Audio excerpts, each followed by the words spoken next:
Bom, pessoal, então revisando rapidamente sobre os registradores de deslocamento, nós vimos até então dois tipos de registradores, né? Um, que dado um número, por exemplo, né? Q4, Q3, Q2, Q1, Q0, tá? Lembrem, tá? A quantidade de bits que eu tenho no registrador é exatamente a quantidade de flip-flops que eu tenho. Tá? Então, o registrador de deslocamento ele pode ser feito para armazenar esses bits de duas formas, permitindo que o deslocamento seja feito nesse sentido, do bit mais significativo para o bit menos significativo, e a gente viu que esse sentido aqui equivale a uma divisão por 2, né? Por 2, ou, obviamente, no sentido contrário, o que a gente teria a minha multiplicação por 2, tá? Então, eu teria aqui minha multiplicação por 2. E nós vimos também que a gente poderia escrever esse circuito a partir de flip-flops tipo D.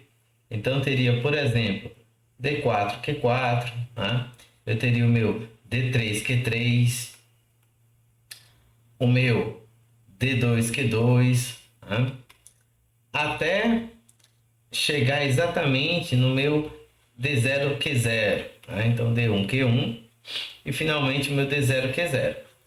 Por se tratar de registrador, vocês sabem que todos os sinais de controle, sejam clear, reset, né?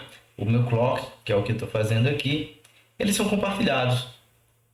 Então, aqui a gente poderia ter essa estrutura, basicamente, né? Essa estrutura aqui, como vocês podem perceber, o deslocamento acontece do bit mais significativo para o bit menos significativo. Então aqui já a gente tem um divisor realmente por 2. A cada pulse clock a gente está dividindo por 2 o número que está armazenado lá no meu flip-flop, né, no meu registrador. Ou, como eu falei para vocês, a gente poderia ter o contrário. E eu mostrei uma das formas que a gente tem de escrever esse registrador, de desenhar de forma contrária, né, para ter a minha multiplicação, que seria, no lugar de eu ter D4, Q4, D3, Q3, D2, Q2, D1, Q1 e D0, Q0, eu fiz D0, Q0, D1, Q1, D2, Q2 e assim por diante. Né? E pedi para vocês prestarem muita atenção sobre aonde está o bit mais significativo do meu registrador. Às vezes, dependendo da referência que vocês estiverem pegando, tá? O desenho vai estar sendo feito dessa forma aqui. A organização mesmo para o multiplicador por 2. O que é que vai mudar, basicamente? Olha, no multiplicador por 2, olha a setinha, né, para indicar aqui a direção que o deslocamento deve estar acontecendo. Então, a entrada de dados deve acontecer no bit menos significativo. Né? Então, a minha entrada serial deveria estar aqui, ó. Isso aqui seria a minha entrada serial. O Q0 deveria estar sendo deslocado para o Q1. E como é que eu faço isso com o desenho que está aqui? Ora, criando esse tipo de conexão, tá? Então, repetindo isso, olha, se vocês observarem com cautela, né? A gente tem exatamente a mesma estrutura que eu desenhei anteriormente, né? Ela fica um pouco mais sobrecarregada com fios, mas é importante mostrar para vocês, porque se vocês notam que é a mesma estrutura, apenas organizada de forma um pouquinho distinta, tá?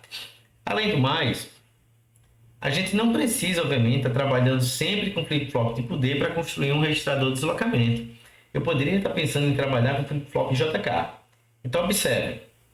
Dado que eu tenho, por exemplo, né? Vamos pensar num registrador aqui de 3 bits para ficar mais simples, tá?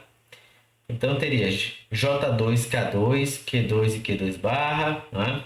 Eu teria o J1, K1, J1, K1, Q1 e Q1 barra. E, finalmente, o meu J0, K0, Q0 e Q0 barra, tá? E, por ser um registrador novamente, olha, eu vou ser repetitivo realmente, né, para que vocês não esqueçam de fazer esse tipo de conexão, tá? A gente tem o meu clock compartilhado. Então, observe. Para que ele faça esse deslocamento exatamente do meu bit, eu quero um funcionamento muito próximo do que o D tenha. Na verdade, idêntico ao funcionamento do flip-flop tipo D. tá? Porque o D, o dado que eu recebo na entrada é o dado que vai se apresentar na saída, exatamente por isso que ele permite aí o meu deslocamento, né? Mas o meu JK, eu posso pegar ele e implementar um flip-flop D a partir de um JK. Basta que eu faça o quê? Ora, minha entrada de dados, vamos dizer que minha entrada serial está aqui, né? Ela deve ser feita da seguinte forma. Então tem, né? Aqui faltou um inversor, né? Eu tenho um inversor, tá? E aí, toda vez que eu estiver colocando um dado em ES, eu estou colocando esse dado diretamente no meu J, na entrada J, e o dado oposto na entrada K. Isso aqui é exatamente flip-flop tipo D, eu mostrei para vocês alguns vídeos atrás, tá? E por que eu estou chamando a atenção para isso aqui? Ora, porque dado que eu tenho esse dado, ele tem que entrar diretamente no J e barrado no K, para que a gente tenha o funcionamento de um D, eu poderia não precisaria nem utilizar o meu inversor, tá? Eu poderia estar conectando dessa forma. Se eu conecto dessa forma nos meus flip-flops, o que é que está acontecendo? Ora, se eu tenho Q1, né, no J, eu tenho Q1 barra no K0, isso é idêntico aí ao que a gente tem no início, tá? Então, às vezes, vocês também vão encontrar um flip-flop, um registrador de deslocamento configurado dessa forma aqui, tudo bem?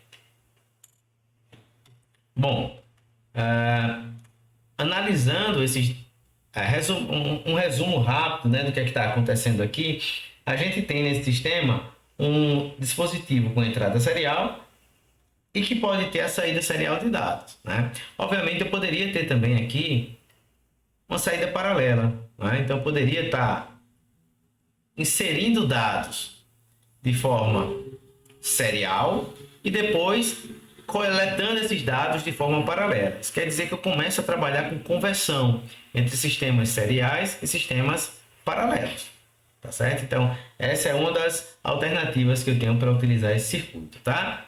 Então, espero que tenha ficado claro aí para vocês e até o próximo vídeo.